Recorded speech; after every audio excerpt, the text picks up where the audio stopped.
and he went back and he learned and he improved, and he's a student of the game, and there is so many more improvements that Anthony Joshua will make, and tonight was an absolute masterclass to become a two-time world heavyweight champion.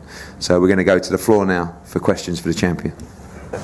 You did well, but I expected more from you as a professional boxer. You won tonight. What would you do to ensure that you maintain the title you have earned tonight?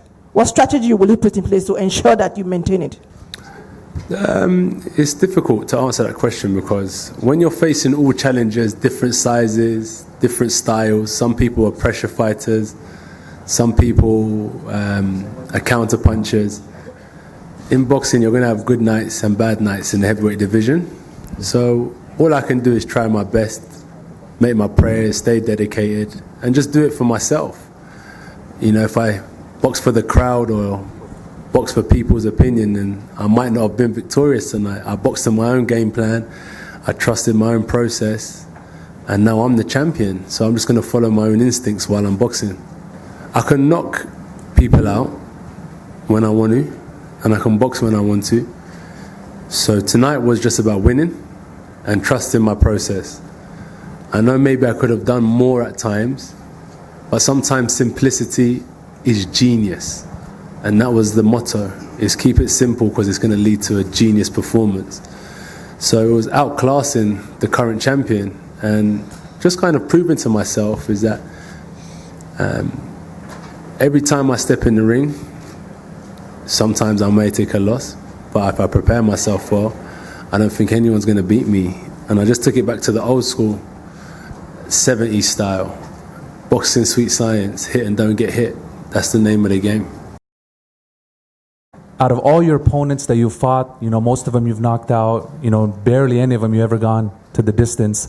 What is different about Andy Ruiz that, you know, you got your first loss from him, but then you bounced back, but still he took you to the distance? What's the difference? Because when it comes to your boxing, it looks like, you know, you can outbeat him easily, but what's the difference with him compared to your other opponents when it comes to his challenges? I think belief is important. I think he believes in himself, which is very important. He's very humble outside of the ring, and most people that are humble outside of the ring, they're definitely a threat inside the ring, because I don't think they need to fake a character, like build up a full sense of an ego to prove that there's something that they're not. But I feel like he can definitely fight. He has his countrymen behind him, which gives you a different kind of energy. Not just people who support you when you're winning, he has people who support him because they have the same blood as him, and that is like a real type of energy that can't be denied. And he has his father beside him. You know, a lot of kids need their parents in their life for guidance. So his father's done a great job with him to kind of raise him and keep him on track since he was 6 years old. So these are the things that make Andy Ruiz a lot different. That was my hand, by the way. Like, oh, when I win, they said, how are you going to celebrate? I said, I don't really want to celebrate because I know I belong here. But it was mainly just the discipline. I had some of my own issues. Andy said that he had his issues. You know, the things that come along with being a champion. Andy's a really nice guy, so it might have been hard to say no to certain things as well. But I just knew what was always in me. And on June 1st, I just got beat by the better man, and I just knew that I belong at a championship level. So the belts spent some time with me. The belts have spent some time with Andy. And I think the belts realized that they want to be around my waist. So they came home tonight. And as I always say, I'm only champion until the next time I go out, because champions don't live forever. I came today, I'm victorious, and then I have to put them up in the air for the next competitor. And looking at the card today, you see all of the challengers that are hungry.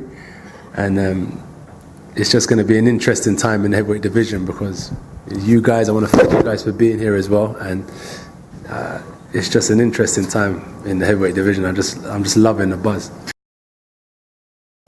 Anthony, 2 weeks ago you told Mike Costello you might drop on your YouTube channel what happened last time in the build-up to the fight. On Monday you said it twice again. You talked about obstacles. Is there anything you can enlighten us with what happened before June the 1st?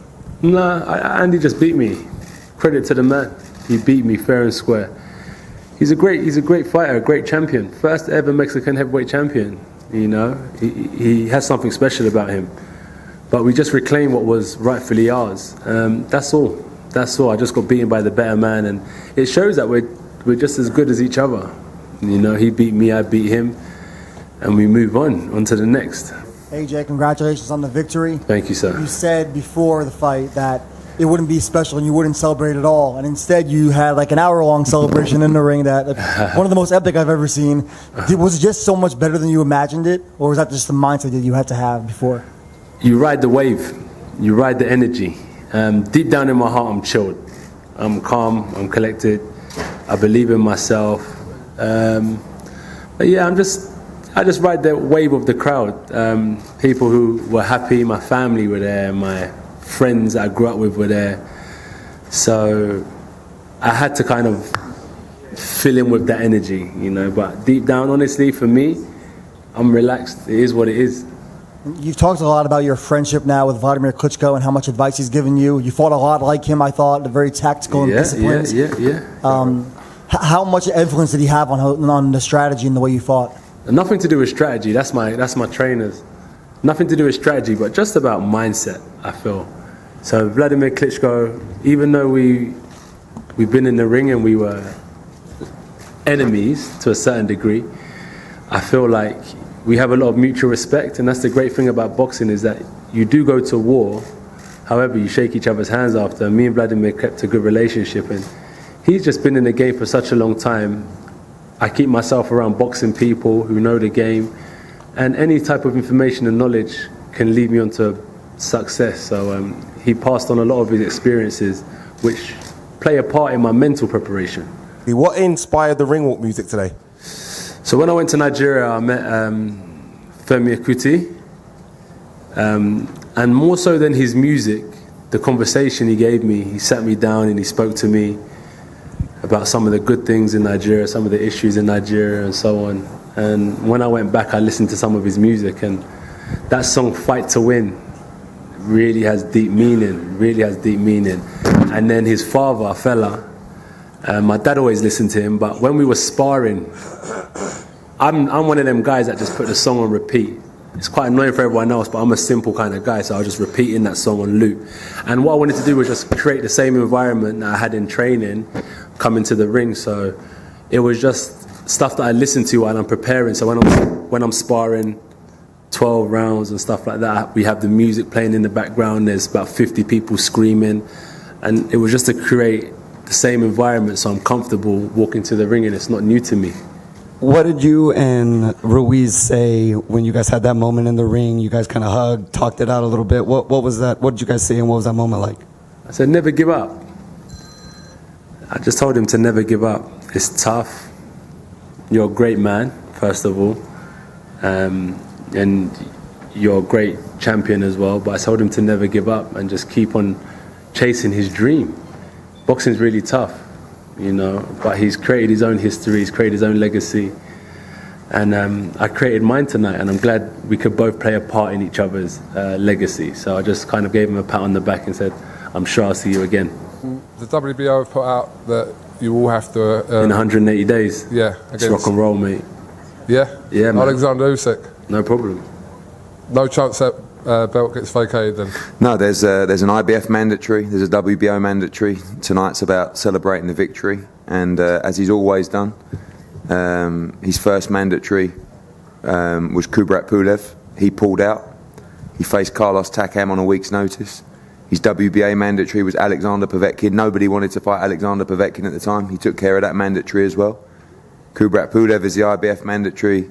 Alexander Usyk is a WBO mandatory, and I see him wanting to take both of those fights as well. So we'll have to speak to the governing body, see who goes first, and then deal with that. Anthony will have a nice Christmas and holiday. We'll work behind the scenes and plan for the future. Christmas, yeah, but holiday, I'm still training. That's the key to this business, is stay active, stay in the gym. So I learned, you know, being heavily promoting boxing, when I become champion after 16 fights, isn't it, like fighting twice a year, when a fighter needs to develop like 24 fights, I think they should fight for a championship.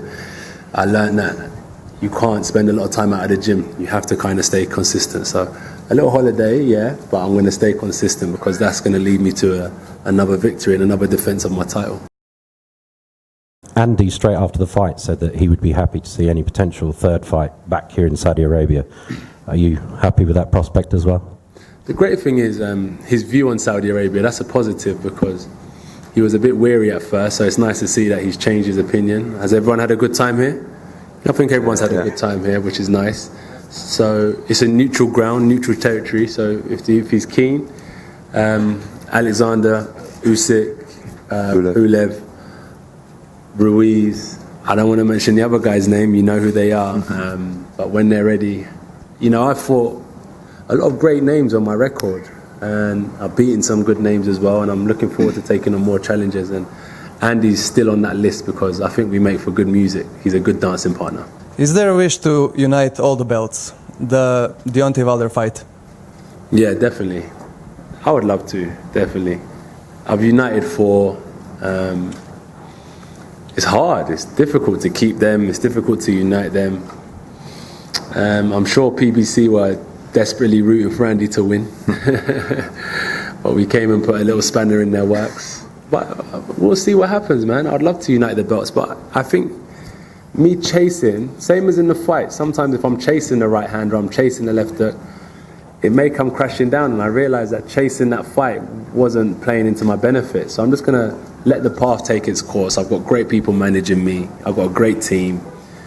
And when the opportunity presents itself to become undisputed heavyweight champion of the world, you know me by now, I'll definitely step up and take the challenge.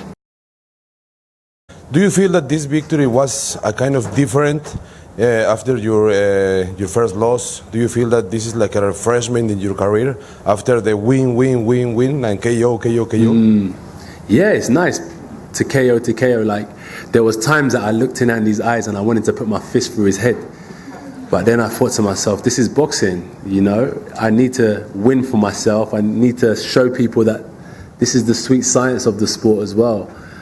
It's not like a script where they say Anthony's going to go. It's not wrestling. This is real life. And it's dangerous. So I have to box to my game plan. And my coaches, they devised a great strategy. And I trusted in them and I followed it through. So even though I took my loss, I took it like a man. I understood where I went wrong. And I keep on comparing it to an exam. When you take your exam, if you fail the first time, you study and you prepare better the next time. And I just knew with all of my preparation, my education and discipline, I just knew I was going to pass this exam against Andy. What did I learn about myself? Nothing new. This is just what I'm built for. I just like fighting. It's a shame because everyone likes me fighting when I'm winning, but hates me when I lost. But for me personally, looking at myself in the mirror, I just love fighting. So I didn't learn anything new. Before boxing, I was a little fighter. I started boxing. I continued to fight, and I just learned that I still love the game. That's all it is. It's a really difficult job. You know, I'd love to get in there and smack a man and lay him out, but these guys are highly skilled athletes, and I just love preparing for a good challenge. I just didn't learn much except for I just love fighting, and this is all I have. This is all I've got, so I just really discipline myself for it. If you guys are enjoying the content, please leave a like, subscribe, as it really does help the channel out, and I will be seeing you guys in the next video.